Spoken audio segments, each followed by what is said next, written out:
संभल कर।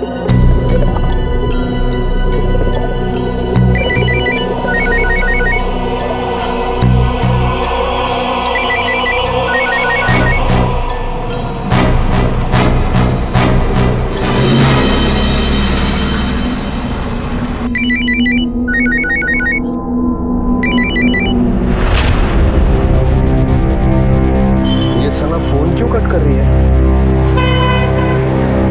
चलो भैया।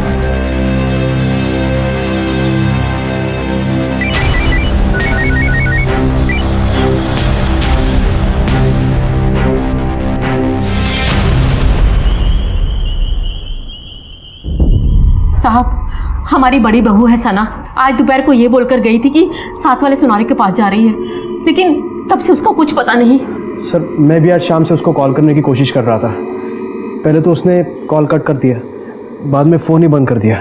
सभी रिश्तेदार के घर देख लिए, लेकिन उसका कहीं कुछ पता नहीं है। साहब, मेरी बेटी को ढूंढ निकालिए, वो पेट से है। उसके होने वाले बच्चे को कुछ तकलीफ ना हो जाए साहब। अल्लाह के लिए ऐसी मनहूसियत मत फैलाओ, बच्चे को कुछ नहीं होगा। साहब, आप उसे ढूंढिए, वापस आएगी तभी तो पता चलेगा ना कि वो क्यों गई थी, कहाँ गई थी। आप लोग अभी जाइए, सुबह होने तक इंतजार कीजिए, शायद वो वापस आ जाए। हम लोग भी हमारी तरफ से पूरी कोशिश करेंगे उसे ढूंढने की। जाइए। नेगी, सुबह ज्वेलर के पास जाके पता करो कि ये आई थी कि नहीं। सर,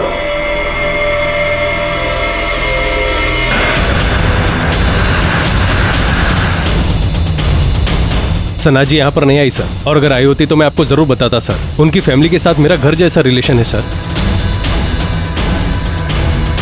इस सीसीटीवी की फुटेज दिखाइए जरा। Yes sir.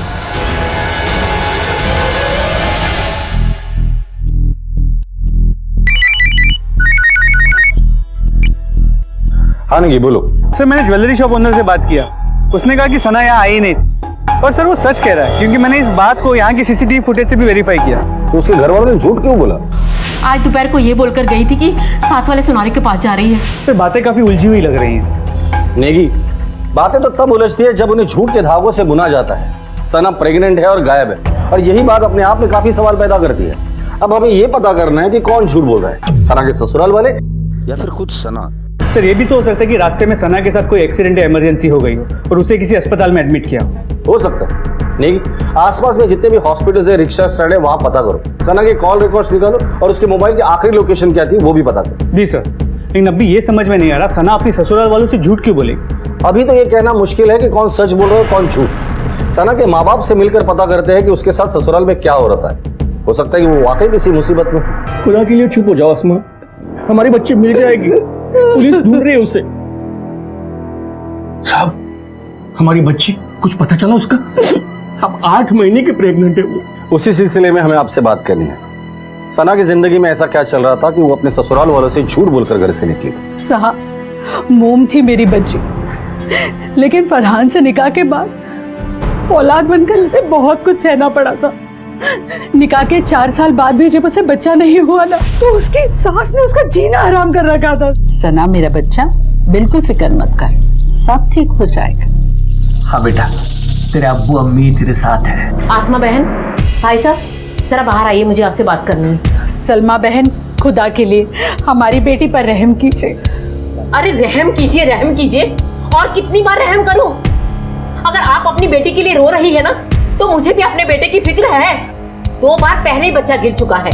इस बार अगर उसने मुझे घर का वारिस नहीं दिया ना, तो मैं अपने बेटे का दूसरा निकाह पढ़वा दूंगी। हाँ सर, अम्मी सना पे प्रेशर डाल रही थी, लेकिन उन्हें तो बस एक बच्चे की आरजू थी जो अगले महीने आने वाला है। वैसे अम्मी भला सना के लिए प्रॉब्लम क्यों क्रिएट करेगी? साहब, घर में बच्चे की ख्वाहिश रखना कोई गुनाह तो नहीं है ना। ये मेरा बड़ा बेटा है, बिन औलाद रहेगा तो लोग कैसी कैसी बातें करेंगे। ये मेरे छोटे बेटे की बीवी आफरीन है, इसको एक बच्ची है। मैं तो इसलिए कह रही थी, सब कुछ ठीक ठाक चल रहा था, पता नहीं क्यों चली गई। सना कौन से डॉक्टर के पास ट्रीटमेंट के लिए जाती थी? सर, मेरे शौहर खुद एक डॉक्टर हैं और सना भाभी की देखरेख वही कर रहे थे। क्या आप यकीन के साथ कह सकते हैं कि इस बार प्रेगनेंसी में कोई कॉम्प्लिकेशंस नहीं थी? जी नहीं, इस बार की प्रेगनेंसी में कोई प्रॉब्लम नहीं हुई। और सना भाभी सिर्फ मेरी पेशेंट ही नहीं बल्कि मेरी भाभी जानती है। उनका यूट्रस वीक था, इसलिए 2 बार उनका मिसकैरेज भी हुआ था। ये ऐसा तो नहीं कि पहले 2 बार यूट्रस कमजोर था इसलिए बच्चा गिराना पड़ा था, और इस बार नीयत कमजोर थी इसलिए बच्चा गिराने का प्रेशर था उन पर। मेरा मतलब लिंग परीक्षण से है। देखिए सर, ना तो मेरे घर वालों की ऐसी सोच है और ना इस तरह का कोई गलत काम मेरे क्लिनिक में होता है। अगर आपको यकीन ना हो तो मेरे रिकॉर्ड्स चेक कर सकते हैं, या फिर बाहर बैठे हुए मेरे पेशेंट से पूछताछ कर सकते हैं। ना तो मैं गलत काम करता हूँ और ना गलत काम में किसी का साथ देता हूँ। सना से आखिरी बार कब मिले थे और कहाँ मिले थे? घर पे, कल सुबह ब्रेकफास्ट के वक्त। ठीक है।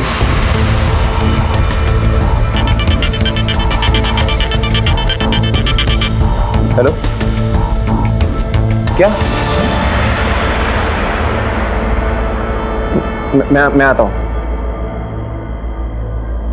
जब भी कोई औरत गर्भवती होती है तो उसे एक एक कदम संभल कर चलना होता है, क्योंकि अगर उसे जरा सी भी तकलीफ होगी तो उसका सीधा असर उसके होने वाले बच्चे पर पड़ सकता है। तो ऐसे में प्रेग्नेंट सना को अगवा करके कौन उसके साथ इतनी बेरहमी से पेश आ रहा था? सना के परिवार में से अब तक किसी को भी फिरौती के लिए कोई कॉल नहीं आया था। तो क्या इस किडनैपिंग के पीछे का मकसद कुछ और ही था? सना के कॉल रिकॉर्ड। सर, सना की सास के मुताबिक सना दोपहर 2 बजे घर से निकली थी ज्वेलर की दुकान जाने के लिए, और सना के कॉल रिकॉर्ड्स के मुताबिक जैसे ही वो घर से निकली उसने अपने देवर एजाज को फ़ोन किया था। एक बार नहीं, कई बार। उसका फ़ोन शाम 5 बजे स्विच ऑफ हुआ। इंपॉर्टेंट बात यह है कि उसका फ़ोन जहाँ स्विच ऑफ हुआ उसकी मोबाइल की लोकेशन एजाज के क्लिनिक के आसपास की ही थी। सर, सना के कॉल रिकॉर्ड से यह भी पता चला कि उसके और एजाज के बीच अक्सर बातें हुआ करती थी। नेगी, ये फैमिली जितनी दिखती है उतनी सीधी है नहीं। एक ही घर में रहते हुए भाभी और देवर के बीच इतनी सारी बातें, वो भी फोन पर, क्यों?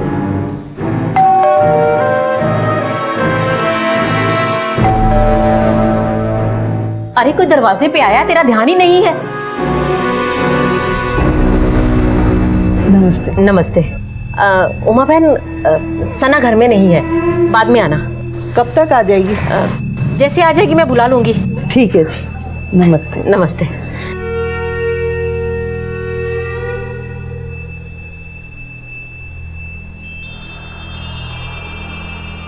अरे क्यों इतना उदास हो रहा है? देख बेटा, किसी के चले जाने से दुनिया खत्म नहीं हो जाती। चिंता मत कर, खालिद भाई साहब अभी भी अपनी बेटी का निकाह तेरे साथ करने के लिए तैयार है। तू जब हाँ करेगा मैं तेरा दूसरा निकाह पढ़वा दूंगी। अल्लाह के लिए शर्म कीजिए अम्मी, प्लीज। सना गायब है और आप ऐसे सोच भी कैसे सकती है? अरे इसमें सोचने वाली कौन सी बात है?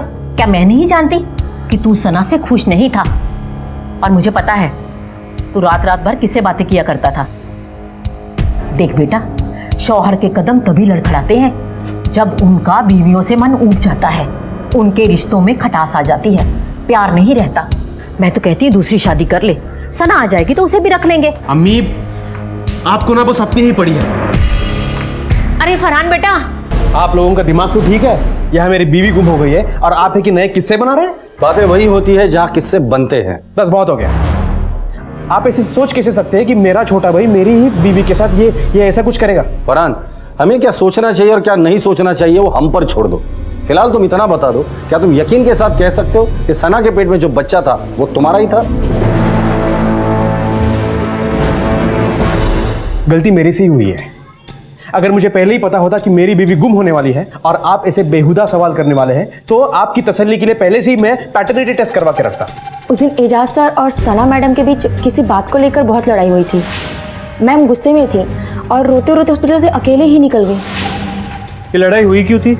ये तो पता नहीं साहब, पर बड़ी बात हुई थी। अपने बेबुनियाद सवालों से इस घर में दरार डालने से अच्छा है कि आप सना भाभी को बाहर जाकर ढूंढिए, जो कि आपका काम है। अच्छा, तो कुछ सच्चाइयाँ आप लोगों को बता ही देता हूँ।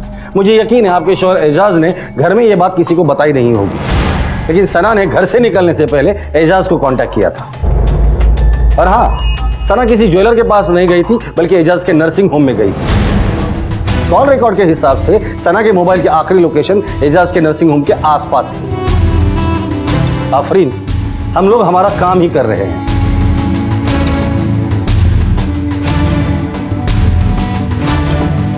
देखिए, आप मुझे छोड़िए। देखिए, आप मुझे छोड़िए। मेरा हॉस्पिटल चुपचाप चल हमारे साथ। क्या करेंगे मेरे साथ? आपने सर, मैंने कुछ नहीं किया सर। सर, आप मुझे क्यों मार रहे हैं? सर, मेरा विश्वास मानिए सर, ना भाभी और मेरे बीच में ऐसा कुछ नहीं था जैसा सोच रहे हैं सर आप। सर, मैं गायनेकोलॉजिस्ट हूँ सर। सर, सना भाभी नहीं सर, और भी बहुत सारे पेशेंट्स आते हैं मेरे यहाँ, फीमेल पेशेंट, सबके टच में रहता हूँ सर मैं। टच में नहीं रहता है तू?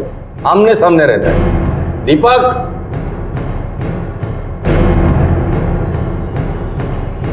अरे सना मैम, संभाल कर। तेरे नर्सिंग होम का सीसीटीवी फुटेज है। जब तेरा बयान लिया था तब तूने कहा था कि सना को तो आखिरी बार तेरे घर पर मिला था। तो ये क्या है? सना तुझसे मिलने तेरे क्लिनिक में भी आई थी। बोलेगा या और मार खाएगा? सर आई थी वो मेरे क्लिनिक पे सर, हमारी लड़ाई भी हुई थी सर, लेकिन उसके बाद वो चली गई थी सर। आप चाहे तो वहाँ के दूसरे लोगों से पूछ सकते सर। क्या करना है और क्या नहीं करना है वो हम तय करेंगे। तू सिर्फ इतना बता दे कि सना के साथ तेरा झगड़ा क्यों हुआ था। सर सना भाभी अपने होने वाले बच्चे को लेकर बहुत टेंशन में थी सर, क्योंकि अम्मी आए दिन कुछ ना कुछ उनको सुनाती रहती थी, इसलिए उन्होंने उस दिन सारा गुस्सा मुझ पर उतार दिया, वहाँ से चली गई। सर मुझे डर था कि डिप्रेशन में आके वो खुद के साथ कुछ करना बैठे सर, इसलिए उस दिन मैंने आपके साथ झूठ बोला सर। नर्सिंग होम के सीसीटीवी और वहाँ के लोगों से बात करने से पता चला कि सना वहाँ से अकेली गई थी और डॉक्टर एजाज आधी रात तक नर्सिंग होम में काम कर रहा था। पास में जो टैक्सी स्टैंड है वहां पता करो, शायद किसी ने कुछ देखा हो। नहीं सर, वहाँ भी पूछताछ कर ली, लेकिन नर्सिंग होम होने की वजह से वहाँ बहुत सारी प्रेग्नेंट औरतें आती हैं, तो कुछ पक्का पता नहीं चल सका। नेगी, इस सना का 2 बार मिसकैरेज होने के बाद वो 8 महीने की प्रेग्नेंट थी और गायब हो गई।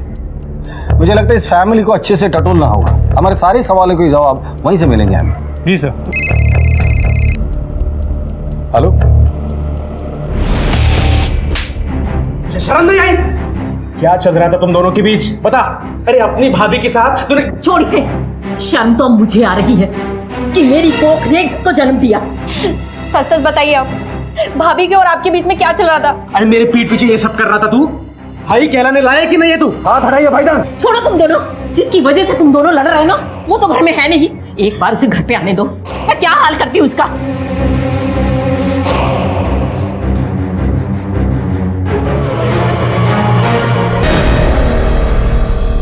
सर, सभी के कॉल रिकॉर्ड्स को चेक किया। सना की सास सलमा और उसकी देवरानी आफरीन के खिलाफ कुछ नहीं मिला, लेकिन उसका पति फरहान, लगता है वो उसकी बॉस नेहा का काफी करीबी है। दोनों के बीच लेट नाइट तक फोन पे मैसेजेस और बातें हुआ करती है, और पिछले महीने में फरहान की मोबाइल की लोकेशन नेहा के घर के आसपास 5 से 6 बार थी।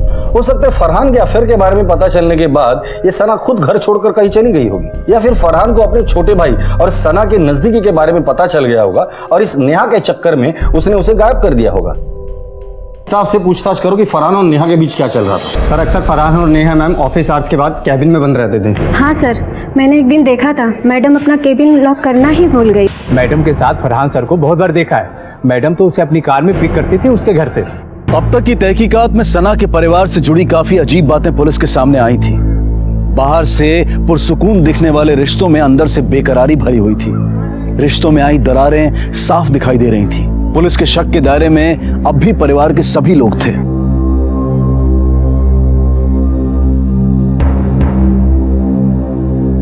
लेकिन सवाल यह था कि लाचार और बेबस प्रेग्नेंट सना पर यह जुल्म क्यों उठाए जा रहे थे? आखिर सना के साथ क्या होने वाला था? फरहान के ऑफिस एम्प्लॉय से ये बात कंफर्म हुई है कि फरहान और नेहा के बीच एक्स्ट्रा मैरिटल अफेयर है। उठाकर लेकर और इस फरहान और नेहा को। जी सर।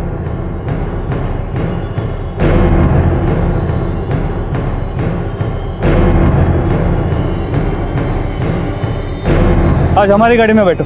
चल ले चलो इसे। कहाँ लेके जा रहे हो? चला क्यों लेके?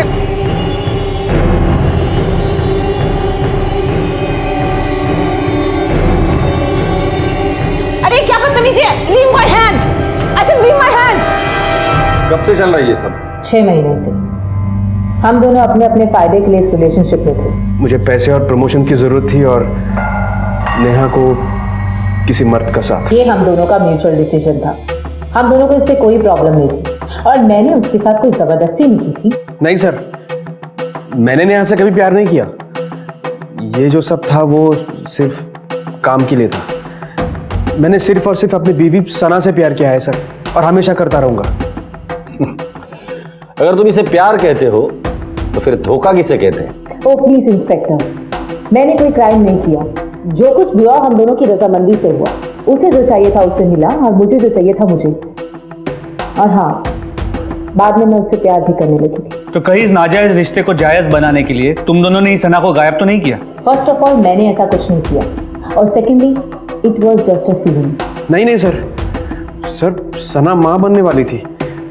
मैं भला उसके साथ ऐसे क्यों करूंगा?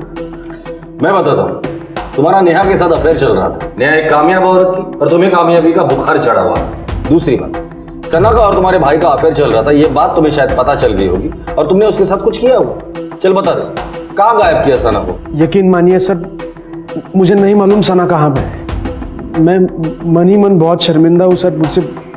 मुझसे बहुत बड़ा गुनाह हुआ है। मैं मुजरिम हूँ सर सना का। हेलो सर, यहाँ एक डेड बॉडी मिली है।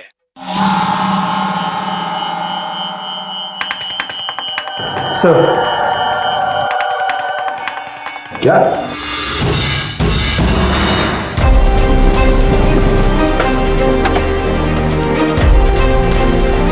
पीछे आइए, पीछे हो जाइए। ये तो सना है। एक माँ बनने वाली औरत को इस तरह मारने के पीछे मकसद क्या हो सकता है? नफरत, दुश्मनी? सिर्फ माँ को मारा है या बच्चे को भी मारा है? आसपास देखो कुछ मिलता है क्या? इसके घर वालों को इन्फॉर्म करो और बॉडी पोस्टमार्टम के लिए भेज दो। सर,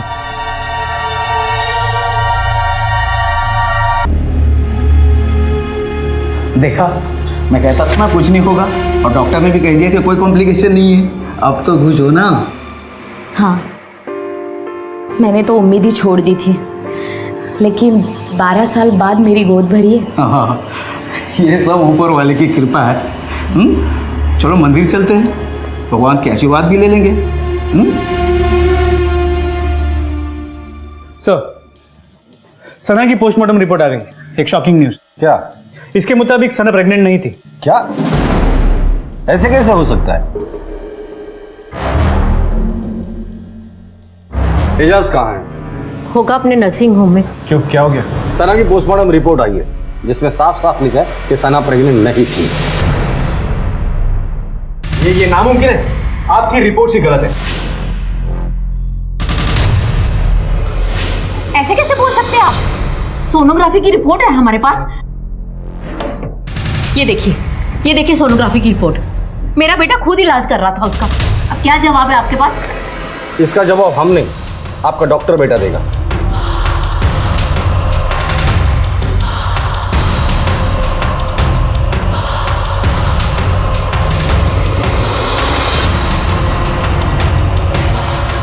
अरे सुनो। जी सर। डॉक्टर एजाज कहाँ है? साहब को आज सुबह से मैंने देखा नहीं है, शायद वो नहीं आए हैं। पुलिस के लिए खुलासा हैरान कर देने वाला था कि सना प्रेग्नेंट नहीं थी। क्या सना जानती थी कि वो 8 महीने की प्रेग्नेंट नहीं है? क्या सना मुजरिम थी या फिर वो खुद किसी जुर्म का शिकार थी? उसके साथ ये सब किसने किया था? किसने मारा था उसे? उसके पति फरहान ने, उसकी सास ने, उसके देवर एजाज ने, या उसकी देवरानी आफरीन ने, या फिर कोई और ही था इस साजिश के पीछे?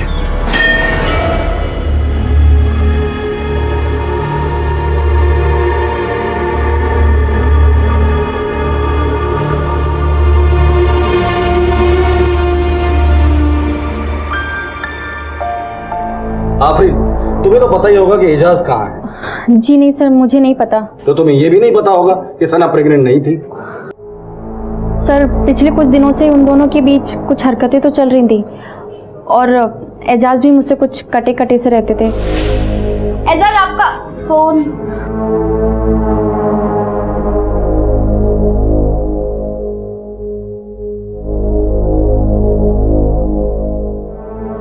क्या हुआ? सब ठीक तो है ना? कुछ परेशान लग रहे हैं। और सना भाभी को क्या हुआ? फोन किसका है था? अब पता नहीं। हेलो। वो मुझसे कुछ छुपा रहे थे। मुझे लगा था कि दोनों के बीच में कुछ चल रहा है। फिर मैंने सोचा कि एजाज अपनी भाभी के साथ ऐसा क्यों करेंगे, और अगर उनके पेट में बच्चा नहीं था तो वो उनको धोखे में क्यों रखेंगे? एक औरत के जज्बातों के साथ वो ऐसा क्यों करेंगे? आफरीन, तुम्हारे इन सारे सवालों के जवाब एजाज ही देगा। एजाज अगर यहाँ आता है या आप लोगों को कांटेक्ट करता है तो सबसे पहले आप लोग हमें इन्फॉर्म करेंगे, और अगर आप लोगों ने एजाज को बचाने की कोशिश की तो हमारी और आपकी अगली मुलाकात लॉकअप में होगी।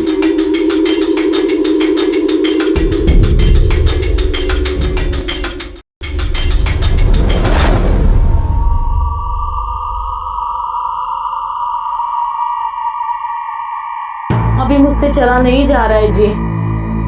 यहीं थोड़ी दूर पर जाकर रिक्शा मिल जाएगा। तुम एक काम करो, तुम यहीं पे रुको, मैं जाकर रिक्शा लेकर आता हूँ। हाँ?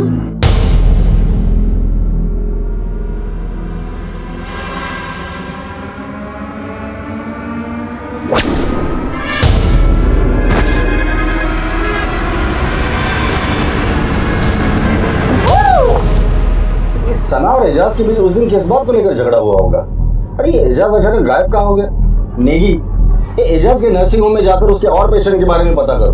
कहीं सना की तरह किसी और पेशेंट को भी इसने फेक प्रेगनेंसी का झांसा न दिया। और हाँ, इस एजाज का mobile number, debit card, credit card सब ट्रैकिंग पे डाल दो। सर, अल्लाह का कहर पड़ेगा तुम लोगों पर। अरे एक दिन भी हमारी बेटी चैन की सांस नहीं ले पाई तुम्हारे घर में, और वो तुम्हारा बेटा एजाज, उसने तो हद कर दी। मेरी बेटी के साथ कितना बड़ा खिलवाड़ किया। उसे झूठ बोला कि वो माँ बनने वाली है, और जब उसका झूठ सामने आया तो मेरी बेटी को मार ही डाला उसने। कसूर मेरे बेटों का नहीं है, तेरी बेटी का कसूर है। मनहूस थी मनहूस, क्या खुशी दे पाई मेरे बेटे को? एक बच्चा तक तो दे नहीं पाई, बात करती है। अरे उसकी वजह से तो मेरे बेटे की नौकरी चली गई, और मेरा दूसरा बेचारा पता नहीं पुलिस से डरते हुए कहाँ ठोकरे खाते फिर रहा है। पता है, इनका बेटा हमारी बेटी को मार के भागा है। अगर मुजरिम ना होता तो आज सामने खड़ा होता ना। बहुत गलत किया आप लोगों ने हमारे बच्चे के साथ, बहुत पछताओगे आप लोग, एक खुशी के लिए तड़पोगे तुम लोग। उस दिन से हम तड़प ही रहे हैं जिस दिन तुम्हारी बेटी का निकाह मेरे बेटे के साथ हुआ था। अरे इतना शुक्र करो कि हमने तलाक नहीं दिया अभी तक। देखो कैसी बातें करिए सलील लोग। चलो, अरे जाओ जाओ, कहाँ से उठ के चले आते हैं भिखारी लोग। सर, सना के बैंक से पता चला है उसने अगस्त में अपने 3 लाख की एफडी तोड़वाई, और वो पैसे उसने एजाज के अकाउंट में ट्रांसफर किए। उसी दिन एजाज ने 1 लाख रुपए बिरजू के अकाउंट में ट्रांसफर किए, और उसके बाद सितंबर और अक्टूबर में 50-50 हज़ार रुपए बिरजू के अकाउंट में ट्रांसफर किए गए। ये बिरजू कौन है? एजाज के नर्सिंग होम का वार्ड बॉय। Ward boy? ये तो पता नहीं साहब, और बड़ी बात हुई थी। साहब को आज सुबह से मैंने देखा नहीं। तो वार्ड बॉय के साथ मिलकर ये एजाज क्या खेल खेल रहा है? उठाकर लेकर इस बिरजू को। सर,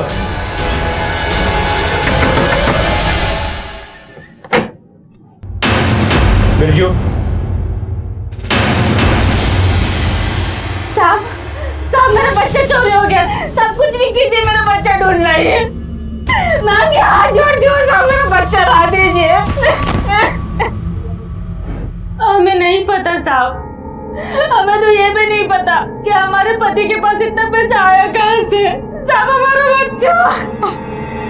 आपका बच्चा चोरी कैसे हो गया? साहब वो दिन ना, चलो दर्शन करने जाना है ना मुन्ना। सुनो, हाँ मुन्ने को ना भगवान के अच्छे से दर्शन करवा के लाना। स्वाति, मैं मुन्ने को अच्छे से भगवान के दर्शन भी करवाऊंगा और आशीर्वाद भी दिलाऊंगा। तुम एक काम कर, तो फटाफट खाना बना। वैसे मुझे नर्सिंग होम भी जाना है ना। हाँ स्वाति, स्वाति, क्या हुआ? बर्बाद हो गया। उन्हें क्या है? मेरे सर पे मारा पीछे से, लेकर चला गया। स्वाति मैं क्या करूं? क्या चल रहा है ये सब? बता क्यों मारा सना को, और डॉक्टर एजाज कहाँ है? बोल। हमको छोड़ दो साहब, हम गरीब आदमी हैं साहब। तू और गरीब? भगवान करे इस देश में तेरे जैसे ही गरीब पैदा हो जिनके अकाउंट में 2 लाख रुपए हो। साहब कैसी बात कर रहे हैं? मेरे अकाउंट में 2 लाख रुपए सर, मेरे पास कुछ नहीं है साहब। वही 2 लाख रुपए जो पिछले 3 महीने में डॉक्टर एजाज ने तेरे अकाउंट में ट्रांसफर किए थे। वो तो डॉक्टर साहब से हमने लोन लिया था हमारे बहन की शादी के लिए।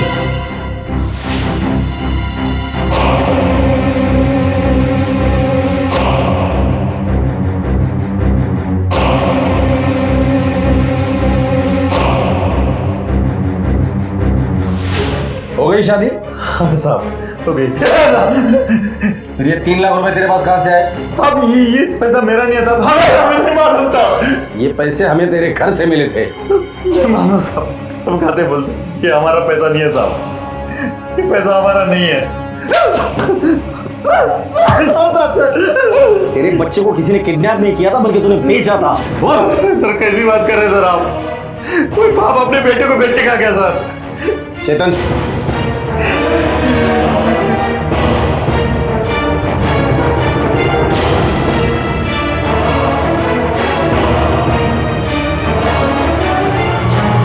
इनको तो जानता ही होगा कि तेरा ही बच्चा है ना, इनको ही बेचा था ना अपने बच्चे को। बोल। तेरे कॉल रिकॉर्ड की वजह से हम लोग इन तक पहुंचे हैं। तेरे जैसा बाप हो ना तो अपने बच्चे के साथ कुछ भी कर सकता है।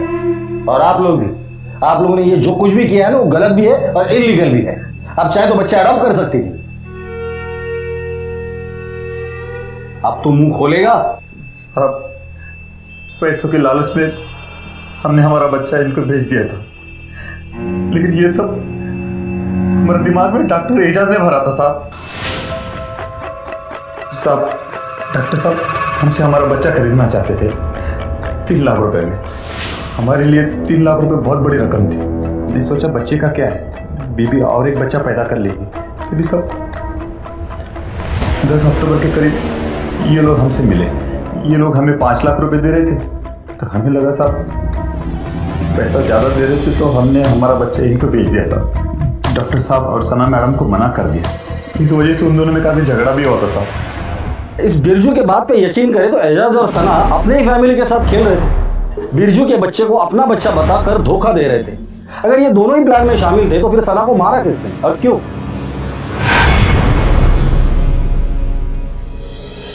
इस एजाज का मिलना बहुत जरूरी है। समझ में नहीं आ रहा ये सब करने के पीछे उसका मकसद क्या है। एजाज के जितने भी फैमिली मेंबर्स हैं सबके मोबाइल नंबर ट्रैकिंग पे डाल दो, खबरियों को काम पर लगा दो, और एजाज के मोबाइल पे या बैंक अकाउंट में कुछ भी हरकत होती है तो सबसे पहले मुझे इन्फॉर्म करो। सर। हेलो सर, शिव मंदिर वाले रोड के पास एक लाश मिली है। ठीक है, हम अभी आते हैं। आइए सर, मैंने ही आपको फोन किया था। सर, इस औरत का भी पेट काट के मारा गया, और अगर ये बच्चा इसी का है तो कोई प्रेग्नेंट औरत को क्यों टारगेट कर रहा है? देखिए, बहुत हो गया दरिंदगी का खेल, अब इस दरिंदे का शिकार करने का वक्त आ गया है। एक और तकरीबन 8 महीने की गर्भवती महिला कुसुम को मौत के घाट उतार दिया गया। आखिर कौन था जो गर्भवती महिलाओं को अपना निशाना बना रहा था, और इस सब के पीछे उसकी मंशा क्या थी? क्या ये सब एजाज कर रहा था? इस बेरहमी से पेट काटकर बच्चा निकालकर वो अपनी किस जहनियत का सबूत दे रहा था? सच जानने के लिए पुलिस एड़ी चोटी का जोर लगा रही थी। सर, ये केशव है। इन्होंने अपनी बीवी कुसुम की किडनैपिंग की कंप्लेंट जनकपुरी थाने में लिखवाई, लेकिन उसकी बॉडी हमारे एरिया में मिली। साहब, मेरी बीवी को मार दिया साहब, मेरी बीवी को मार दिया साहब। देखिए, हम लोग तहकीकात कर रहे हैं, कुछ पता चलेगा तो हम आपको बता देंगे। पोस्टमार्टम के बाद आप बॉडी लेकर जा सकते हैं। सर, कहीं इन किलिंग्स में एजाज का हाथ तो नहीं?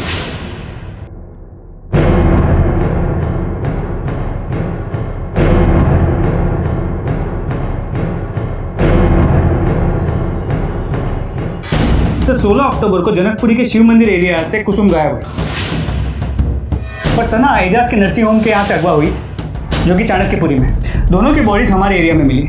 ये जो कोई भी है, इसके पास 4 व्हीलर होना जरूरी है इन प्रेग्नेंट औरतों को अगवा करने के लिए। नहीं, पोस्टमार्टम रिपोर्ट के हिसाब से इन दोनों औरतों को नशे की दवा दी गई। दोनों का पेट सर्जिकल इक्विपमेंट से काटा गया था और दोनों की डिलीवरी की डेट नजदीक थी। ये बात और है कि सना प्रेग्नेंट नहीं थी, लेकिन उसने प्रेगनेंसी का दिखावा किया था। सर, ये दोनों केसेस सेम है, लेकिन बाकी सब कुछ अलग। डॉक्टर्स अलग, नर्सिंग होम अलग, जहाँ ये दोनों औरतें रहती हैं वो एरियाज भी अलग। हो सकता है कि अपराधी जो इन दोनों को पर्सनली जानता हो। सर्जिकल इक्विपमेंट का इस्तेमाल किया गया है, इसका मतलब कोई तो मेडिकल प्रोफेशन का आदमी इसमें इन्वॉल्व है। ये डॉक्टर एजाज अभी भी गायब है ना? जी सर। सर, डॉक्टर एजाज का क्रेडिट कार्ड होटल एलाइट में सर्च किया गया।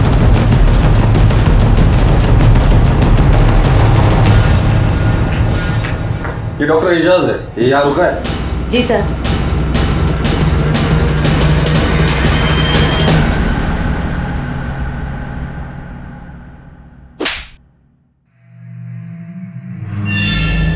इस बार अगर झूठ बोला ना तो सारी हड्डियां तोड़ के रख दूंगा। बोल। सर, सना भाभी के बार बार मिस कैरेजेस हो रहे थे और अम्मी ने उनकी जान ले रखी थी। इस बार जब सना भाभी का 3रा महीना क्रॉस हुआ तो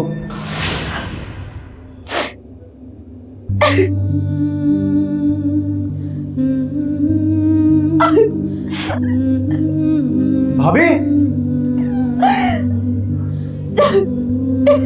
वो बच्चा सना भाभी की आखिरी उम्मीद था सर। अम्मी ने सना भाभी को कह दिया था कि अगर इस बार बच्चा नहीं हो गया तो वो भाईजान की दूसरी शादी करवा देंगे। एजाज, मेरी जिंदगी बर्बाद होने से बचा लो प्लीज, नहीं तो मेरा घर टूट जाएगा, मेरी गृहस्थी बर्बाद हो जाएगी। तुम प्लीज मेरी हेल्प करो, नहीं तो मैं खुद को खुद कर लूंगी। अम्मी जान अडॉप्शन के बिल्कुल खिलाफ थी सर, और ये बात भाईजान और सना भाभी को अच्छी तरह से पता थी सर। अम्मी के दिमाग में वही सारी धक्के बातें भरी हुई थी, अपना खून, अपना बच्चा। इसलिए मैंने ही सना भाभी को फेक प्रेगनेंसी का आइडिया दी सर। इत्तेफाकन उसी दौरान मुझे पता चला कि हमारे वार्ड बॉय बिरजू की वाइफ माँ बनने वाली है। मैंने बिरजू से बात भी कर ली थी और वो तैयार भी हो चुका था सर। और ऐन वक्त पर बिरजू अपनी बात से मुकर गया सर। सना भाभी को जब ये बात पता चली तो वो सुनार के यहाँ जाने का बहाना करके घर से निकल के सीधे नर्सिंग होम आ गई मुझसे मिलने, और इसी बात पर हमारा झगड़ा हुआ सर उससे। मैं कुछ सुनना नहीं चाहती, मैं कुछ सुनना नहीं चाहती एजाज। तुमने मुझसे वादा किया था कि तुम मुझे बच्चा ला कर दोगे। मुझे कहीं से बच्चा ला के तो मुझे नहीं पता कि तुम्हारी जिम्मेदारी, तुमने वादा किया तुम्हें पूरा करना पड़ेगा। सना भाभी की बात भी सही थी सर, उनकी परेशानी सिर्फ मेरी वजह से थी। ये सब बातें तुमने पहले क्यों नहीं बताई हमें? सर एक डॉक्टर होने के नाते ऐसा कोई भी इलीगल काम करने से मेरा लाइसेंस रद्द हो सकता था सर। मैं डर गया था सर। मैं जानता हूँ मुझसे गलती हो गई सर, लेकिन मेरी नीयत गलत नहीं थी। गलत काम गलत ही होते हैं, चाहे नीयत कितनी भी अच्छी हो। इसे जानते हो? नहीं सर।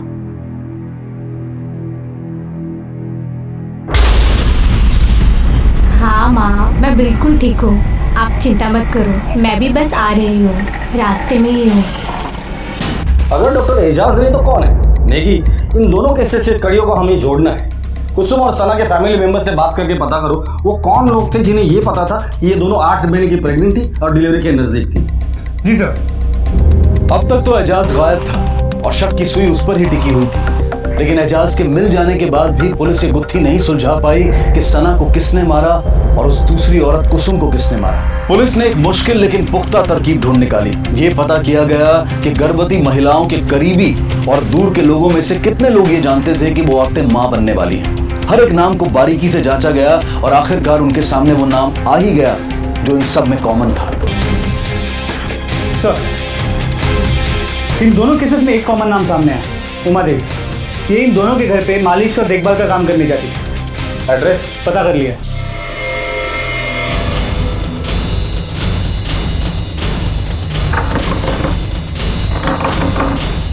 नेगी, तोड़ दो दरवाजा। सर।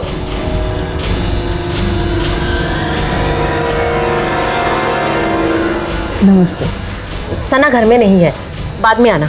कब तक आ जाएगी? उमा देवी? जी मैं ही हूँ।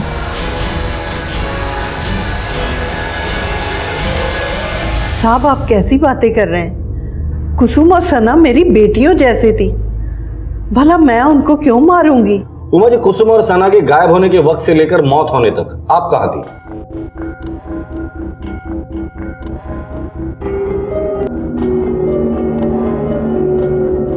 सर, इन्हें देख के तो लगता नहीं कि ऐसा कुछ कर पाएंगे।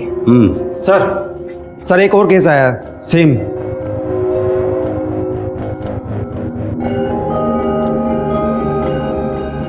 सर, ये मेरी बहू देविका 8 महीने की प्रेग्नेंट थी सर, खो गई है। आप किसी उमा देवी को जानती है? हाँ, वो मेरे पड़ोस में रहती है, मेरी बहू की मालिश करती है। उमा जी, आप जिन जिन घर में मालिश के लिए जाती थी, कैसे जाती थी आप वहाँ? साहब मेरा पोता राहुल ऑटो चलाता है, वो ही अपने ऑटो में मुझे ले जाता था। ठीक है, उसका नंबर दीजिए मुझे। नेगी। सर। साहब क्या बात है, आप राहुल का नंबर क्यों पूछ रहे हैं? सर, राहुल का नंबर ट्रेस हो गया।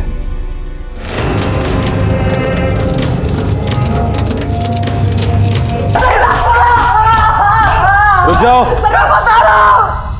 सर, ये देखिए। आपको गलतफहमी हुई है, मेरा पोता ऐसा कुछ नहीं कर सकता, वो किसी को मार नहीं सकता। सर मैं बता रहा हूँ, मेरी बात उठाओ उठाओ इसे। सर मार क्यों रहे सर? मैं आपको सब बताता हूँ सर। बोल बोल बोल। सब बताता हूँ। हाँ, मैंने ही सबको मारा है सर। सर मार क्यों रहे सर? मैं बता तो रहा हूँ आपको सर। और क्या करता सर? मैं बचपन से ही डॉक्टर बनना चाहता था, पढ़ने में भी अच्छा था, नंबर भी ठीक ठाक आते थे सर, कॉलेज गया था सर, एडमिशन लेने के लिए। वहाँ पता चलता है डोनेशन देनी पड़ेगी पूरे 20 लाख रुपए। इतनी बड़ी रकम मैं कहाँ से लेकर आता बताइए। तो सोचा कुछ पैसे जमा कर लेता हूँ, अगर डॉक्टर नहीं बन पाया तो कुछ धंधा ही कर लूँगा, और पैसों के लिए कुछ शॉर्टकट तो चाहिए था। फिर मैंने ऑटो चलाना शुरू किया, और फिर ना सर मैंने एक दिन अखबार में भी पढ़ा कि बे औलाद लोग नवजात बच्चे के लिए 3-3 लाख रुपए देने को तैयार है। और सच बताऊं सर, मैंने हॉस्पिटल से भी बच्चे चुराने की सोची थी, लेकिन फिर याद आया वहाँ तो सीसीटीवी कैमरास और सिक्योरिटी भी टाइट होती है। सोचा बच्चे को रहने देता हूँ, माँ को ही उठा लेता हूँ बच्चे के साथ। और वैसे भी सर 8-9 महीने की प्रेग्नेंट औरत में जानी कितनी होती है। और दादी जिन जिन घरों में मालिश करने को मैं इन औरतों को नहीं मारना चाहता था सर, मैं तो बस अपनी दादी का सपना पूरा करना चाहता था, डॉक्टर बन के। अपने दादी का सपना पूरा करने के लिए तूने 2 परिवार का सपना तोड़ दिया, उनकी खुशियां छीन ली। अब जेल में सड़कर पूरा करना अपने दादी का सपना। सर मैं तो सब बता दिया आपको, मैं कुछ नहीं छुपाया आपसे सर। सर सॉरी सर, गलती हो गई, मेरी बात तो सुन लो, मैंने सब बता दिया आपको।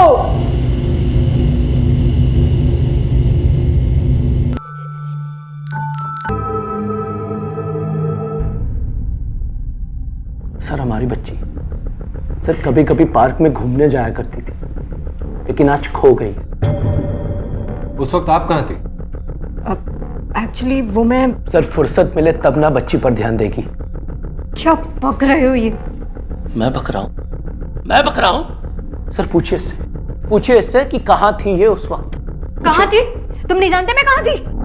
सर मैं कंप्यूटर फर्म में जॉब करती हूँ, मैं अपनी जॉब पर ही गई हुई थी। तो कर ली जॉब, हो गया सेटिस्फैक्शन, या और कुछ भी करना है? देखिए प्लीज आप लोग शांत हो जाइए, अपने पारिवारिक मामले अपने घर पे जाके सॉल्व कीजिए, और यहाँ पर आप अपनी बेटी की मिसिंग कंप्लेंट लिखवाना है या लड़ना है? अब जो मैं पूछ रहा हूँ उसका सही सही जवाब दीजिए। जब आपकी बेटी गायब हुई तो उस वक्त आप अपने ऑफिस में थी? जी। और जब मैं वापस आई। आ गई तुम? टाइम देख रही हो? रात के 8 बज रहे हैं। अब कौन सा नया नाटक शुरू कर दिया? नौकरी, बिजनेस, या कहीं बैठकर आ रही हो? सलोनी का है, घर आ गई ना वो। सलोनी का है मतलब? पार्क में गई थी, तुम्हारे साथ आने वाली थी। पार्क में तो नहीं थी वो, मैं देखकर आती हूँ। हाँ सलोनी, सलोनी।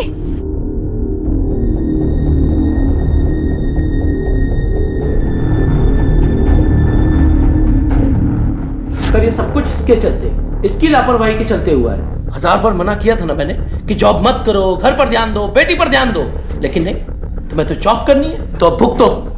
बकवास करना बंद करो। मैं बकवास कर रहा हूँ? मुंह संभाल कर बात करो। और तुम भी अपना मुंह संभाल कर बात करो। कीजिए आप लोग, ये पुलिस स्टेशन है, कोई झगड़ा करने की जगह नहीं है। शर्म आनी चाहिए आप लोगों को कि आपकी बेटी गायब है और आप लोग इस तरह से बिहेव कर रहे हैं। अब प्लीज आप लोग बाहर जाइए और बाहर जाके अपनी कंप्लेंट लिखवाइए। दिनेश इनकी रिपोर्ट लिखो। चलो चलिए आइए बाहर, चलिए। बच्चों में माता पिता की जान बसती है, और अगर अचानक इन्हें कुछ हो जाए तो उनकी जान निकल जाती है। ऐसा ही वाकया पेश आया था जब नई दिल्ली के तिलक नगर इलाके में रहने वाले शोभा और मिथिलेश बंसल की 7 वर्षीय बेटी एक शाम लोकल पार्क में खेलते हुए अचानक कहीं खो गई थी। इंसान किसी भी उलझन और दुर्घटना को झेल सकता है अगर वो अपने विवेक और अपनी बुद्धि को नियंत्रण में रखे। बड़े अफसोस और आश्चर्य की बात थी कि ऐसी विकट समस्या में भी बंसल दंपत्ति अपने आपसी रंजिशों से जूझ रहे थे। मिलजुल कर अपनी बेटी को ढूंढने के बजाय वो एक दूसरे पर आरोप लगा रहे थे। ऐसी स्थिति में उस बच्ची को सिर्फ कानून का सहारा था। इस फोटो को ध्यान से देखो और बताइए, इस बच्चे को देखा आपने कहीं?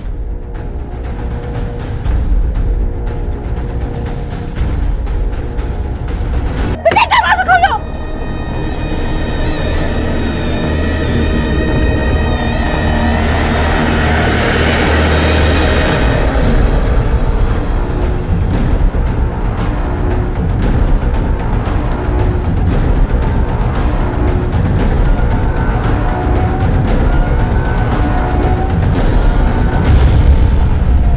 आपकी बेटी गायब हो गई और आप लोग इस तरह से लड़ते ही जा रहे हैं। सर मेरी बेटी इसके कारण, इसकी नौकरी करने की जिद के कारण खो गई है। बकवास कर रहा है सर, ये सर बकवास। देखिए प्लीज अब ये झगड़ा बंद कीजिए। सर अगर ये औरत घर छोड़ के नहीं गई ना तो मैं ये घर छोड़ के चला जाऊंगा। मैं इसके साथ नहीं रह सकता।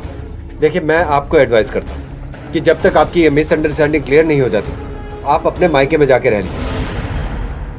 सर अजीब ही माँ बाप, बच्ची गायब है और बच्ची को ढूंढने की बजाय दोनों पति पत्नी इस तरह लड़ रहे हैं। ताज्जुब है। और इनका झगड़ा कोई नया नहीं है, मामला पुराना लग रहा है। सर ये सलोनी इस वक्त कहाँ हो सकती है? तुमने सारे हॉस्पिटल्स में चेक किया? हाँ सर, लेकिन किसी भी हॉस्पिटल से कोई खबर नहीं आई अब तक। दिनेश, मुझे ये मामला किडनैपिंग या चाइल्ड ट्रैफिकिंग का लग रहा है। अपने सारे खबरों को अलर्ट कर दो। Okay sir. घर का झगड़ा सड़क पर आया, जिसका शिकार हुई 7 साल की मासूम सी बच्ची। पति मिथिलेश बंसल और उनकी पत्नी शोभा के बीच हुआ झगड़ा। बताया जा रहा है कि ये सब कल शाम उनकी 7 साल की बेटी सलोनी के घर से जाने के बाद हुआ। पति पत्नी दोनों एक दूसरे पर बच्चे के प्रति लापरवाह होने का इल्जाम लगा रहे हैं। मामले ने इतना तूल पकड़ा कि स्थानीय पुलिस को उनके घर जाना पड़ा। फिलहाल पत्नी शोभा ने घर के बाहर ही अपना डेरा डाला हुआ है। तिलक नगर दिल्ली से पूनम, कैमरा पर्सन भानु के साथ। पापा मैं जा रहा हूँ, मैं देख के आता हूँ बुआ कहाँ पे। तेरा दिमाग ठीक है? तैयारी होगी तेरी पूरी? अमेरिकन इंस्टीट्यूट से फॉर्म भी आ रखा है। तेरे को जाना भी है कि नहीं जाना? हाँ तो जाना है ना, और आपकी बहन है, मुझे लगता है आपको भी एक बार देख लेना चाहिए। अपने पापा से जुबान क्यों लड़ा रहा है? अभी मैं का कुछ। अरे भाई, ये शोभा उसके पति के बीच का मामला है, हम भाई क्या करेंगे उसमें? त्रिका, तुझे क्या स्पेशल इनविटेशन देना पड़ेगा डिनर के लिए? चाची आप लोग खा लो, मैं बाद में खा लूंगी। मम्मी सलोनी कहीं नहीं मिल रही, सब जगह देख लिया, कहीं नहीं मिल रही। मिल जाएगी, आजा आजा बेटा। कहाँ होगी मेरी बेटी? मिल जाएगी हुआ? बेटा, घबरा मत। बुआ सॉरी, मैं आपसे मिल नहीं पाया। कोई बात नहीं। आपने खाना खाया? बुआ आज आप यही रहो। बुआ चलो आप। छोड़ उसको। कहाँ जाएगी यहाँ पे? क्यों डांट रहे आप लोग नलिन को? भैया ये घर मेरा भी है। तू चुपचाप रह, दिमाग मत खराब कर। सब्जी, हम लोग ये बहस नहीं कर रहे अभी कि किसका घर है किसका नहीं है। और वैसे भी तेरे ब्याह में ना तेरे हिस्से का खर्चा हो चुका है।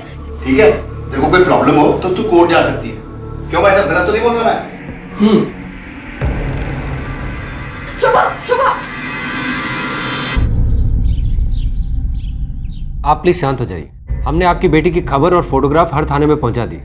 लेकिन उसके बारे में कुछ तो पता चला होगा, किसी ने तो देखा होगा उसे। हमारे आदमी लगे हुए हैं, उसके बारे में कुछ भी पता चला हम आपको तुरंत इन्फॉर्म करेंगे। अभी आपके पति भी आए थे उसके बारे में पूछने के लिए।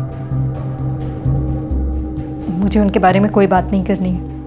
मेरी बेटी कहाँ होगी, वो किस हाल में होगी, प्लीज पता लगाइए कि कहाँ है वो। देखिए, आपकी बेटी को ढूंढने के लिए आपको भी हमारी मदद करनी पड़ेगी, इसलिए हमसे ऐसी कोई बात मत छुपाइए जो इस केस से रिलेटेड हो। आपके परिवार या आपके दोस्तों में ऐसा कोई है जो आपका बुरा चाहता हो, जिसकी आपसे दुश्मनी हो? आपकी बेटी ने आपको कभी बताया था कि कभी स्कूल में या पार्क में या कहीं भी उसे किसी ने डराया हो, धमकाया हो? नहीं। ठीक है, आप अभी घर जाइए। हमें कुछ भी पता चला हम आपको तुरंत इन्फॉर्म करेंगे। अजीब तमाशा है, इसे ना अपने पति के बारे में कुछ सुनना ना कहना है, और इसका पति इसकी बुराई करते नहीं था। पता नहीं चक्कर क्या है। सर एक बात तो माननी पड़ेगी, दोनों में ईगो तो बहुत है। एक काम करो, दोनों पे नजर रखो, कॉल रिकॉर्ड्स निकलवाओ इनके, देखो कोई क्लू मिलता है क्या। Okay sir. देख मम्मी, इसको तो मैं अमेरिकन यूनिवर्सिटी भेजूंगा और कैलिफोर्निया से फॉर्म भी आ गया। 7 से 10 दिन में अगर पैसों का बंदोबस्त नहीं हुआ तो मैंने एक पार्टी भी देख रखी है, फिर मैं ये घर बेचूं। घर बेचने की ऐसी क्या आफत आ गई? पिछले साल त्रिका का भी तो नाम निकला था अमेरिकन यूनिवर्सिटी में। पैसे अरेंज नहीं हुए तो उसने तो जिद नहीं करी मकान बेचने की। ये सुरेश भाई साहब का लुकआउट था और ये मेरा है। वैसे भाई साहब को मकान बेचने में कोई प्रॉब्लम नहीं है। पापा,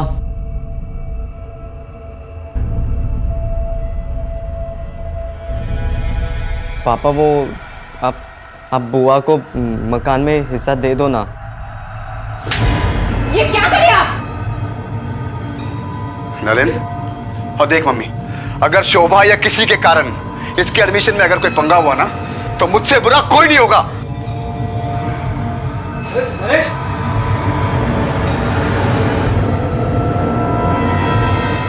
आपको पूरा यकीन है कि उन बदमाशों को आपके हस्बैंड ने ही भेजा था? और कौन भेजेगा सर? घर किसे खाली करवाना है सर? आप लोग बस मेरी बेटी को ढूंढ के ला दीजिए, उसके बाद उसका घर तो क्या, मैं ये शहर भी छोड़ दूंगी। हम वहां गश्त लगवाते हैं, लेकिन आपको एक एडवाइस है कि आप कुछ टाइम के लिए अपने भाइयों के साथ शिफ्ट हो जाइए। देखिए, आप अपने पर्सनल झगड़ों को फिलहाल भूल जाइए और अपनी बेटी को ढूंढने में हमारी मदद कीजिए। वैसे हमने हर जगह खबर कर दी है, लेकिन अब तक तो कोई इन्फॉर्मेशन नहीं मिली है।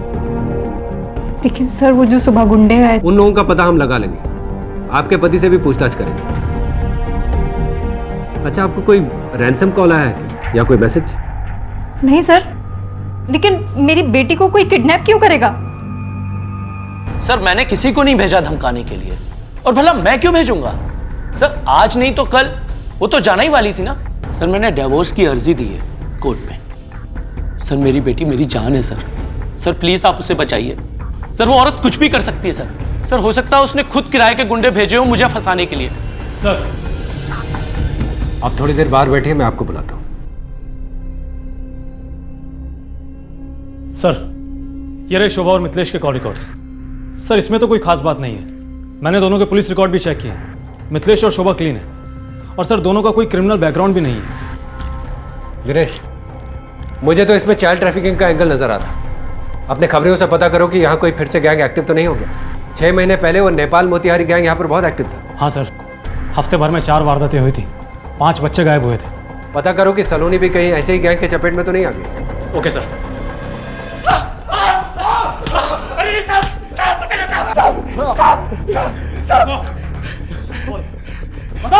साहब, वो सब काम जाने कब का बंद कर दिया साहब। इस फोटो को ध्यान से देख। नहीं साहब, ध्यान से देख इस फोटो को। नहीं जानता साहब, नहीं जानता साहब। दोनों को तब तक मारो जब तक ये कुछ बताना दे, ठीक है? मारो। साहब, क्या बोलता हूँ साहब।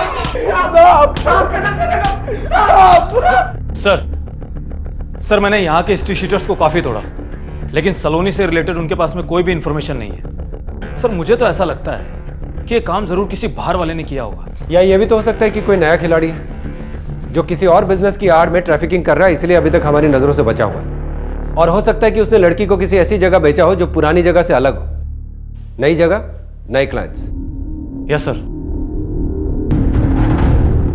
इंस्पेक्टर साहब, हर जगह ढूंढा, कोई खबर नहीं शोभा की। ना उसका फोन मिल रहा है। मैं उसके घर भी गई थी, मिथिलेश से मिली, बहुत भला बुरा कहा उसने मुझे।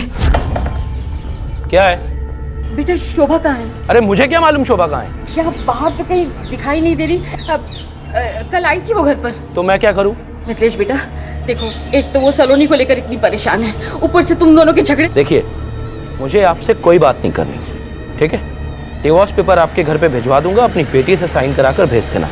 कल रात को शोभा आपके घर पे आई थी? हाँ आई थी, थोड़ी सी देर के लिए, फिर चली गई। देखिए, हम लोग छानबीन कर रहे हैं और घबराने की बात नहीं है। हो सकता है वो अपनी बेटी को ढूंढने गई हो। आप भी अपने घर पे जाइए, मैं अपने नाकों पे खबर कर देता हूँ। घर और बाहर दोनों सिरों पर भयंकर समस्याओं से घिरी शोभा अचानक गायब हो गई थी, मानो किसी लहरों से जूझते हुए तैराक को कोई बड़ी लहर बहाकर ले गई हो। लेकिन अचानक शोभा का गायब हो जाना कानून के लिए एक बड़ा रहस्य बन गया था। आखिर कहां चली गई थी वो खुद कहीं चली गई थी, या उसे कोई ले गया था, या फिर वो किसी दुर्घटना का शिकार हो गई थी।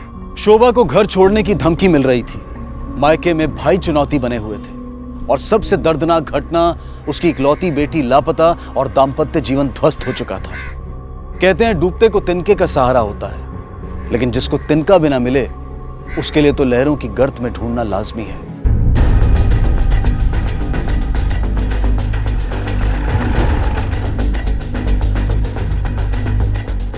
सर, ये कहाँ चला गया? फोन लगाओ।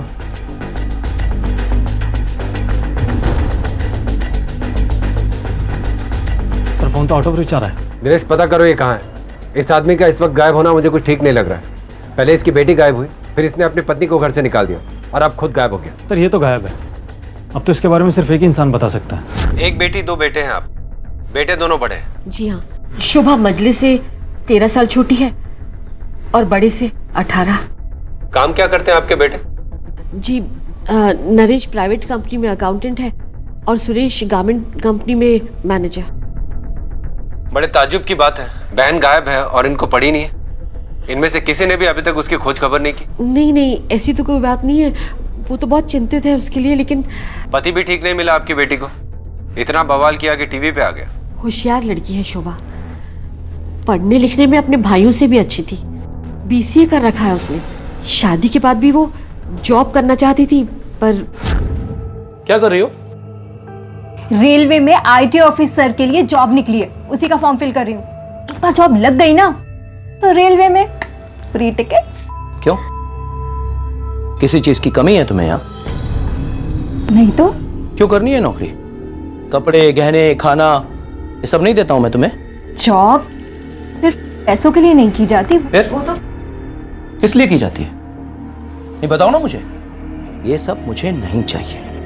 तुम्हें जो कुछ भी चाहिए मुझे बताओ, मैं ला के दूंगा। बेटा इसका तो बचपन से ही सपना था कि ये काम करे, नौकरी करे। अब तो भूल जाए ये सपना। ये सब यहाँ नहीं चलेगा और आप प्लीज अपने घर जाइए। जब सलोनी गायब हुई तो उस दिन आप शोभा के घर पे ही थे ना?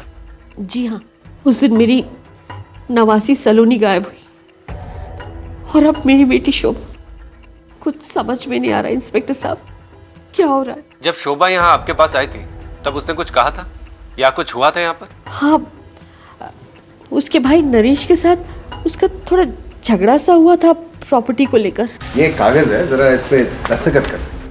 घर खरीदने के लिए एक पार्टी रेडी हुई है, तो पेपर्स तो पूरे चाहिए कि नहीं चाहिए?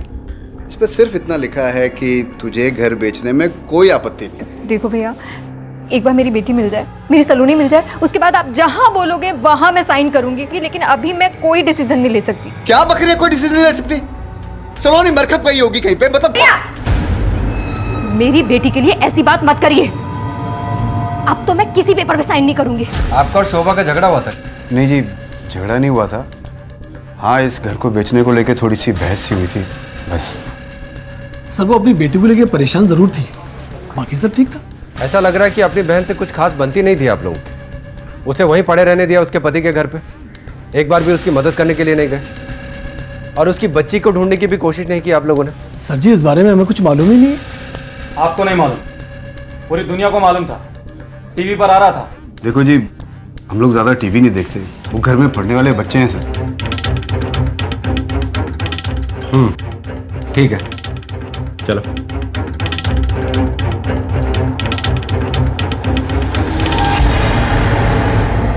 देख लिया, आज पुलिस भी आ गई घर के अंदर, और सिर्फ इस शोभा की वजह से। बेटा अपनी बहन के बारे में सोच, कहाँ होगी वो इस वक्त? पुलिस को भी नहीं मिल रही है।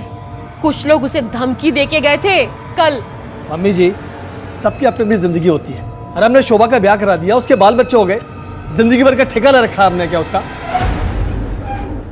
नलिन, नलिन, नलिन, नलिन, नलिन। ओए त्रिका, बेटा जाके देख तो नलिन कहाँ पे है। पार्क में बैठा होगा, उसको बुला के ले आ।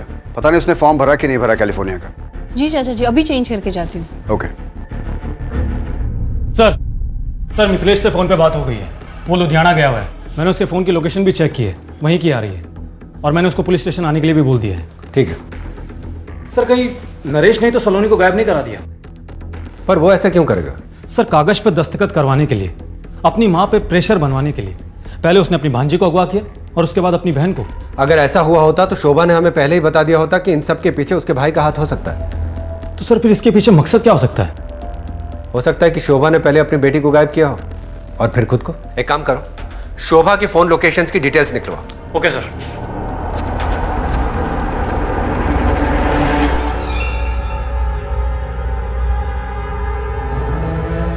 मुझे ऐसा लगता है हमें पुलिस के पास जाना चाहिए। तू अपना दिमाग ज्यादा मत चलाया कर, समझी? और बेटा, उसका वो दोस्त था ना विक्रम, मैंने सब जगह पे ढूंढ लिया चाचा, लेकिन मुझे वो कहीं नहीं मिला। मैं विकासपुरी तक दिखाया, नलिन कहीं नहीं मिला, और उसे किसी ने देखा भी नहीं। पता नहीं कहाँ चला गया। हेलो, क्या? बॉडी को पोस्टमार्टम के लिए भेजा। Okay sir. एक बात मेरी समझ में नहीं आ रही है कि घर से 2 किलोमीटर दूर ये क्या कर रहा था? सर, हो सकता है किसी से मिलने के लिए आया हो। लेकिन किससे? नफरत और रंजिशों की क्रॉस फायरिंग में अक्सर मासूम मारे जाते हैं, और ऐसा ही कुछ हुआ था नरेश और सुरभि अग्रवाल के साथ। बेटे को अमेरिकन यूनिवर्सिटी भेजने का सुनहरा ख्वाब देख रहे माता पिता अब मौत की खौफनाक सच्चाई का सामना कर रहे थे। लेकिन कौन था जो उनके आशियाने को तितर बितर कर गया था? कहीं नलिन ने आत्महत्या तो नहीं कर ली थी?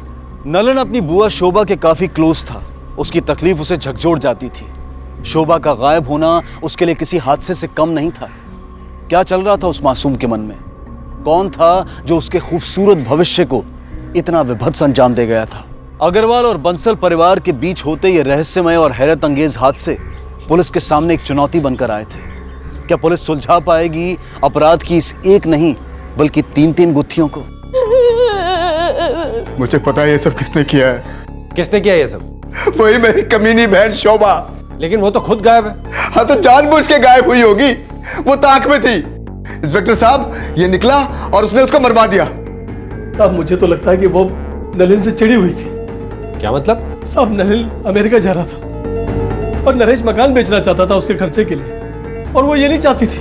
बस वो हमारे बच्चे पर सारी खुंदक उसने निकाल दी। नहीं पापा, बुआ उससे प्यार करती थी। अरे प्यार नहीं करती थी वो, उन दोनों के बीच में कुछ और ही पंगा चल रहा था। अब तो मैं किसी पेपर पे साइन नहीं करूंगी। जल्लाद हैं आप सब, जल्लाद। शोभा, शोभा, बुआ, अब मत जाओ ना बुआ प्लीज। नलिन हाथ छोड़, हाथ छोड़।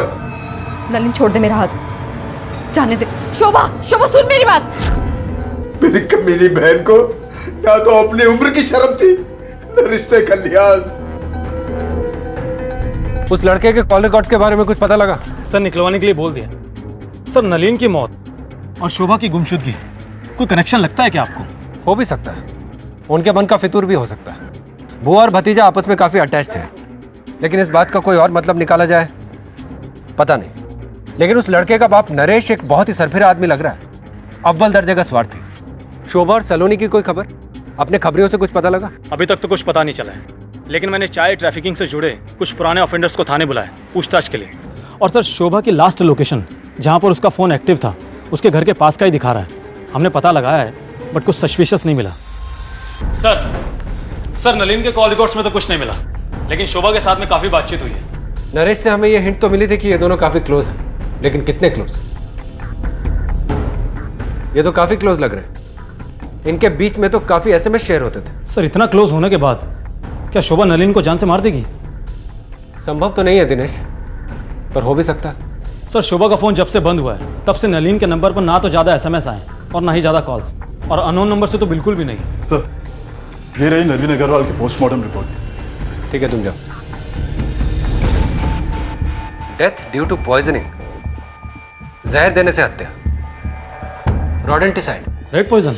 हाँ वही, और वो जहर भी इसे ऑरेंज जूस में मिलाकर दिया गया, और मरते वक्त इसके बॉडी पे कोई स्ट्रगल के निशान नहीं थे। सर ये भी तो हो सकता है कि नलिन ने सुसाइड कर लिया हो, क्योंकि घर से वो परेशान होकर निकला था और शोभा को लेकर भी वो काफी इमोशनल था। नहीं दिनेश, ये सुसाइड नहीं हो सकता, क्योंकि अगर ये सुसाइड होता तो वो अपने घर पे अपने कमरे में भी तो कर सकता था। उसे वहां जाने की क्या जरूरत थी? और फिर ऑरेंज जूस में जहर मिला के पीने की क्या जरूरत थी? अगर ये सुसाइड होता तो वो जहर डायरेक्टली भी तो ले सकता था। यानी किसी ने उसे ऑरेंज जूस ऑफर किया जहर मिला के, और जाहिर सी बात है किसी अनजाने आदमी से तो वो जूस लेगा नहीं।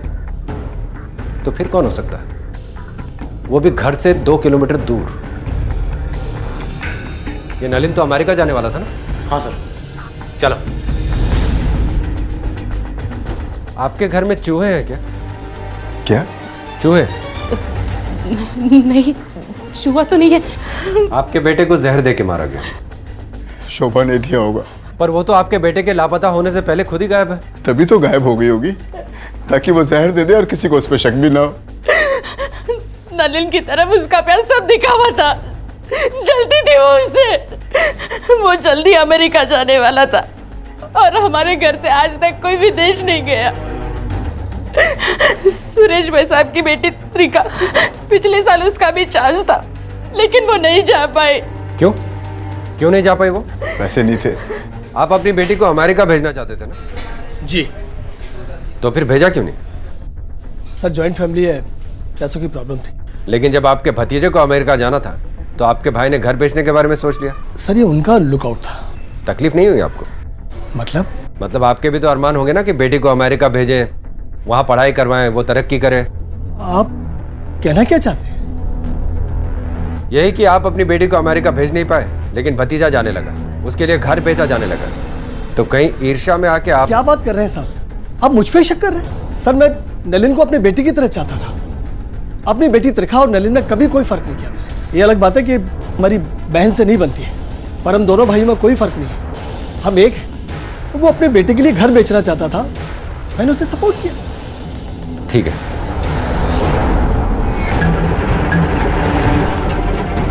चूहे मारने की दवाई है ना सर?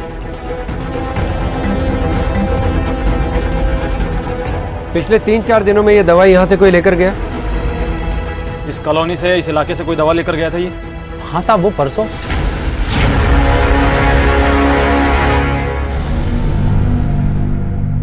त्रिखा, आप बीएससी फिजिक्स कर रहे हो ना? जी आपके पापा ने हमें बताया कि आप भी यूएस जाना चाहती थी। सर वो, हाँ, वो पैसे नहीं थे। जी सर। पर जब नलिन को अमेरिका जाना था तब तो पैसे का इंतजाम हो गया। सर आप इससे ये सब क्या पूछ रहे हैं? तो कैसे इंतजाम हो गया? हमेशा से ऐसे ही होते आ रहा है। नलीन को ही सबसे ज्यादा इंपॉर्टेंस मिलती है क्योंकि वो लड़का था ना, इसीलिए। लास्ट ईयर भी मुझे अच्छे मार्क्स मिले थे, नलीन से भी ज्यादा, और मुझे कॉल भी आई थी एडमिशन की यूएसए से, लेकिन फिर भी मेरा एडमिशन नहीं करवाया। तो इस बात को लेके आपको तो नफरत हो गई होगी नलिन से। और इस ऑरेंज जूस में तुमने पॉइजन मिला के उसे पिला दिया? पिलाया कि नहीं, बताओ। मैं उसे मारना नहीं चाहती थी, मैं सिर्फ चाहती थी कि उसे फूड पॉइजनिंग हो जाए और वो बीमार हो जाए और वो एग्जाम नहीं दे पाए। मैंने बहुत थोड़ी सी क्वांटिटी में इसमें जहर मिलाया था। मैं उसे मारना नहीं चाहती थी। सपने देखना गलत नहीं है, लेकिन उन सपनों के प्रति ऑब्सेस्ड या जुनूनी हो जाना खतरनाक हो सकता है। आज की तेज रफ्तार और मटेरियलिस्टिक दुनिया में जिंदगी एक रैट रेस, एक बेतहाशा दौड़, एक कंपटीशन बनकर रह गई है। बच्चों के कंधों पर सिर्फ किताबों से भरे बस्ते नहीं हैं, बल्कि माँ बाप के अरमान भी लदे हैं। ऐसे में बच्चों का अपना संतुलन खो देना, अपने या औरों के साथ कुछ बेहद दुखदाई कर देना कोई हैरानी की बात नहीं है। नलिन और त्रिखा कजन्स थे, लेकिन अमेरिका जाने की होड़ ने उन्हें सिर्फ एक कॉम्पिटिटर बना दिया था। रिश्तों का ताना बाना तार तार हो चुका था। शोभा और सलोनी की खोज में उलझी पुलिस के लिए बस एक गुत्थी सुलझी थी कि नलिन का शोभा और सलोनी के गायब होने से कोई लेना देना नहीं था। तो फिर किसका था? आखिर कौन जिम्मेदार था शोभा और सलोनी की गुमशुदगी के लिए? सर मैं वो लुधियाना गया हुआ था गारमेंट के कंसाइनमेंट के लिए। सर को फोन पे बताया भी था। आज ही सुबह वापस आया हूं और सीधा आपसे मिलने आ गया। बैठो। लगता है तुम्हारे बीवी और बच्चे के गायब होने की ज्यादा चिंता नहीं है तुम्हें। फिक्र है ना सर। और मैं अमृतसर में बाबा के दरबार में मत्था टेक के आया, दुआ मांग के आया हूं कि मेरी बेटी मिल जाए। और बीवी? जहन्नम बना दी थी उसने मेरी जिंदगी, जहन्नम। क्यों? सिर्फ इसलिए कि वो नौकरी करना चाहती थी? और खो दी ना बेटी सर, लेकिन अब उसका मिलना जरूरी है। क्यों? सर कोर्ट में डाइवोर्स पेपर फाइल किए हैं मैंने, उस पर उसके सिग्नेचर लगेंगे। देखो ज्यादा स्मार्ट बनने की कोशिश मत करो। सर सच पूछिए तो वो जानबूझकर गायब हुई है, मुझे हैरेस करना चाह रही है। जैसे तुमने बहुत सुख दिया उसको, कभी तकलीफ नहीं दी। सर बात सिर्फ वो नहीं थी, उसका बाहर किसी के साथ चक्कर चल रहा था। जितना था सब लगा चुकी हूँ, अब और नहीं है मेरे पास। हाँ हाँ कल मिलते हैं। नहीं 10 बजे नहीं, 2 बजे के आसपास मिलते हैं। किससे बात कर रही हो? शांति का कॉल था। Hello hello. था कौन वो? पता नहीं सर, कभी बताया नहीं। कई बार मैंने उस नंबर पर फोन लगाने की कोशिश की तो उसने उठाया नहीं। 1-2 बार उठाया तो मेरी आवाज सुनकर फोन काट दिया। वो नंबर है तुम्हारे पास? नहीं सर, वो नंबर तो नहीं है, लेकिन सर शोभा को पता चल गया था कि मैं उसे डाइवोर्स देना चाहता हूं और उसके पेपर्स रेडी करा रहा हूं। सर इसी वजह से वो भाग गई है। सर दिनेश, शोभा के इन कॉल रिकॉर्ड्स में तो कुछ खास पता नहीं चला। हाँ सर, कुछ कॉल्स हस्बैंड को और कुछ कॉल्स माँ को, और कोई खास लोग नहीं है इन कॉल्स में। सर एक और इन्फॉर्मेशन मिली है, अपने आईटी टीम से पता चला है कि नलिन अग्रवाल ने तिलक नगर के एड्रेस पर एक सिम और लिया था। ये रहे उनके कॉल रिकॉर्ड्स। कमाल है, इससे तो सिर्फ एक ही नंबर पर ज्यादातर कॉल्स किए गए। ऐसा लगता है कि ये सिम कार्ड उसी नंबर से बात करने के लिए लिया गया था। किसका नंबर है? सर ये किसी अनंत शर्मा का नंबर है, ट्रैवल एजेंसी है इसकी राजौरी गार्डन में। अब तो ये आनंद शर्मा ही बताएगा कि उसका नलिन से क्या कनेक्शन है। चलो। सर यही दुकान है। ये तो बंद है। अरे सुनो, जाओ। ये सचिना ट्रैवल्स अनंत शर्मा की है ना? हाँ सर। क्या बात? कहाँ गया है वो? पता नहीं सर। ये दुकान कब से बंद है? पिछले हफ्ते तो खुली थी। और ये दुकान यहाँ पर है कब से? काफ़ी अरसा हो गया। 2-2.5 साल पहले खुली थी। 2-2.5 साल, ठीक है तुम जाओ। दिनेश, ये नलिन इस ट्रैवल एजेंट से क्यों बात कर रहा था? और सर वो भी इतने कॉल्स। एक काम करो, एक कांस्टेबल को बोलो कि इस दुकान पर नजर रख। Okay sir.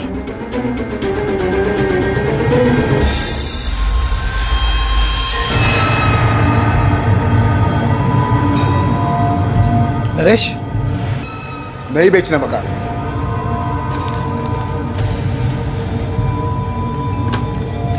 भाभी रहने तो ये चोचले, आपकी बेटी ने सब खत्म कर दिया। इंस्पेक्टर साहब, शोभा और सलोनी मिली? नहीं माता जी, अभी तो कुछ पता नहीं चला। देखिए, हमें पता चला है कि नलिन के पास एक दूसरा सिम कार्ड था जिससे वो एक अनंत शर्मा नाम के आदमी के साथ कई महीने से बात कर रहा था। नलिन के पास दूसरा सिम तो नहीं था, लेकिन हो सकता है उसने शोभा के लिए लिया हो। क्यों? शोभा के लिए क्यों? नलिन तो नहीं जानता था अनंत शर्मा को, लेकिन शोभा बहुत अच्छी तरह से जानती थी अनंत शर्मा को। हम भी जानते हैं अनंत शर्मा को। बताइए, क्या जानती हैं आप आनंद शर्मा के बारे में? शोभा के साथ कॉलेज में पढ़ता था, 1-2 साल सीनियर था उससे, थोड़ा बड़ा था। दोनों में दोस्ती हुई और फिर प्यार हुआ, लेकिन फिर वो अचानक गायब हो गया। शोभा को मैंने कई बार देखा था किसी से फोन पे बात करते हुए, मैंने उससे पूछा भी, लेकिन किससे बात कर रही शोभा इतनी रात को? कुछ नहीं मम्मा, वो नेहा का फोन था। शोभा ने हिम्मत करके घर पे बात की अनंत से शादी करने की, तो भाइयों ने उसे घर पे मिलने के लिए बुलाया। मुझे तो अभी भी हंसी आ रही। अरे वाह भाई शोभा, बढ़िया जश्न मनाया जा रहा है। वाह वाह।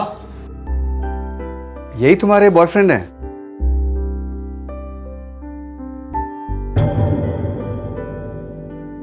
जब से आया है ना, हंस के पागल हुए हैं हम लोग। नमस्ते। नमस्ते।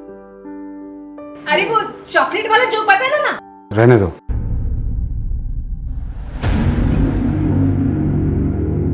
क्या बुराई है उसमें? बहुत अच्छा लड़का है, कई सालों से जानती हूँ उसको। हम सबको तो सही लगा वो। इस घर में अब अनंत के नाम की चर्चा कभी नहीं होगी। आपने इस रिश्ते के लिए मना क्यों किया? सर, ये लोग नहीं जानते हैं, लेकिन मुझे अच्छी तरह से पता था वो आदमी गलत था, 2 नंबरी आदमी था। उसने अपने प्यार में शोभा को बस फंसाकर, बहला फुसलाकर। आपको कैसे मालूम? सर, मैं जानता हूँ।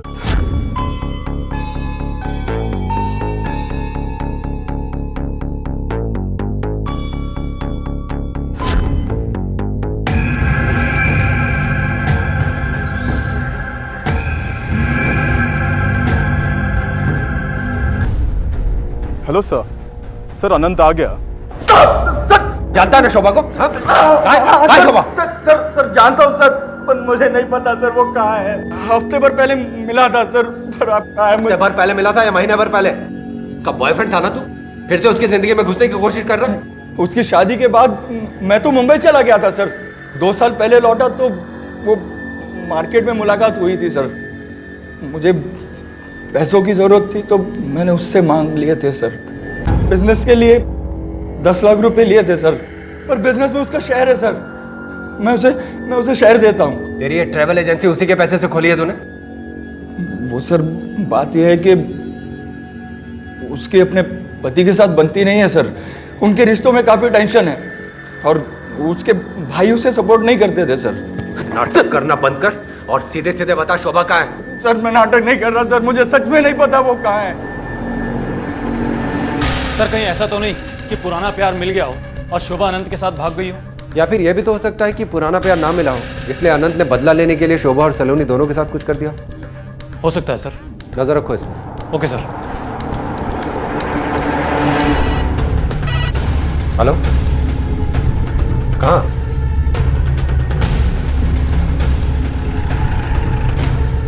आपको क्या लगता है कौन हो सकता है? और कौन? वही कमीना मेरी बेटी का पति मिथिलेश। दिन रात उससे लड़ता झगड़ता रहता था, घर से निकाल दिया था उसे। नहीं निकली तो दुनिया से निकाल दिया। इसके हिसाब से तो इसे कुचल के मारा गया। इसके शरीर पे टायर्स के निशान थे। सर, हिट एंड रन का भी तो मामला हो सकता है। दिनेश, इसमें लिखा है कि जख्म गहरे थे, मतलब कई बार कुछ लगे। सर, मैंने कुछ नहीं किया है सर। अपनी बीवी को ढूंढ रहा था ना तो?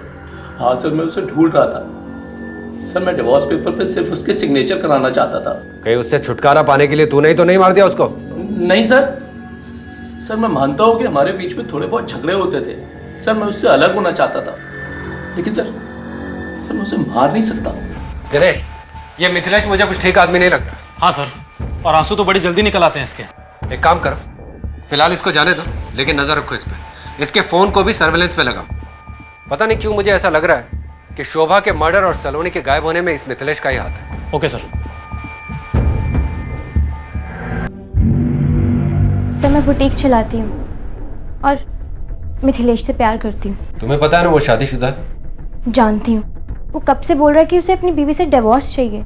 सब कुछ हो गया, सिर्फ उसे अपनी बीवी से एक कागज पे साइन चाहिए और कुछ नहीं। और आज क्या बोला? फिर वो आज बोला कि सब अरेंज हो गया। पहले बोला था कि उसको अपनी बीवी को 10 लाख देने हैं डिवोर्स के एलिमनी के लिए, और 10 लाख उसे अपनी बेटी के अकाउंट में जमा कराने हैं। फिर क्या बोला? फिर उसके पास पैसे नहीं थे सर। उसने इतना पैसा अरेंज किया कैसे? फिर वो बोला कि उसे एक आदमी मिल गया है जो उसे कर्जे पे पैसे देगा, और वो एक दिन उसे मेरी बुटीक पे भी लेके आया था। सिमी, पैसों का इंतजाम हो गया है। क्या? अब हमारी शादी होके रहेगी। अरे एक बात तो मैं भूल ही गया, ये है राकेश भाई, यही हमें पैसे दे रहे हैं, वो भी पूरे 20 लाख। सब मामला डिले हो गया और मिथिलेश ने मुझे कहा कि हमें रुकना पड़ेगा। सर राकेश यहाँ का दादा है। दादा? जी, कहने को तो वो ब्याज पे पैसे देता है, पर उसके कई और 2 नंबर के धंधे भी चलते हैं। ठीक है तू जा। सर इस राकेश को उठाऊं क्या? नहीं, पहले मिथिलेश।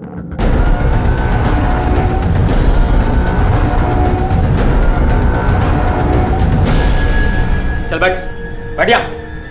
सर मैंने राकेश से सिर्फ पैसे मांगे थे,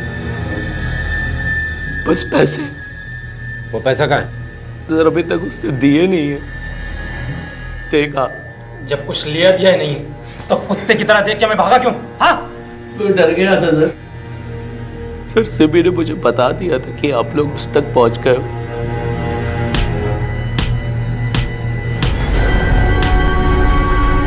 शोभा को किसने मारा? सच बता दो सर। सर शोभा को मैं नहीं मारा सर।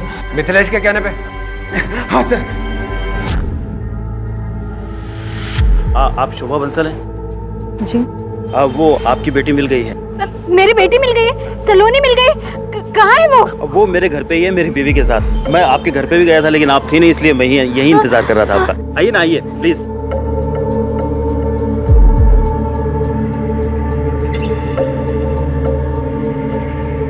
लगता है कुछ प्रॉब्लम हो गई है, मैं देखता हूँ।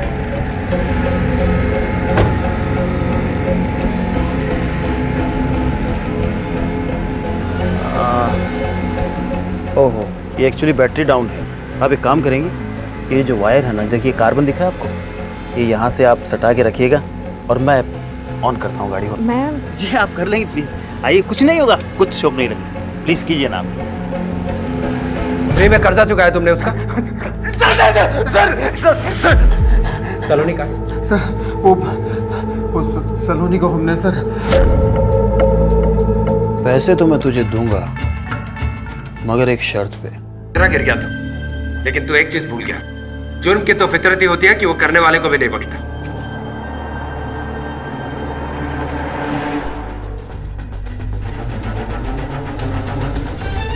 रिश्तों की बुनियाद सरलता और सादगी में शुरू होती है और फिर दाखिला होता है अहंकार, लालच और इनटॉलरेंस का। और सहजता की सुरक्षित चादर में लिपटे रिश्ते रंजिशों, नफरतों और अपराध के हवाले हो जाते हैं। काश के शोभा का पति उसके सपनों, उसके अरमानों के प्रति संवेदनशील होता। काश के शोभा के भाई शोभा के विवाह के बाद भी अपने रिश्ते को उसके प्रति निभा पाते।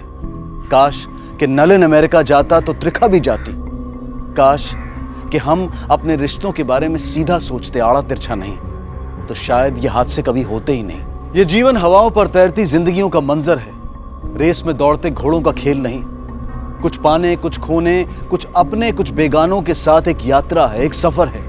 इसे इतना जुनूनी न बनाएं कि ये एक अपराध की शक्ल अख्तियार कर ले। इसी विचार के साथ अब मैं अनूप सोनी आपसे विदा लेता हूं। फिर मुलाकात होगी अगले एपिसोड में एक और चौंका देने वाले केस के साथ।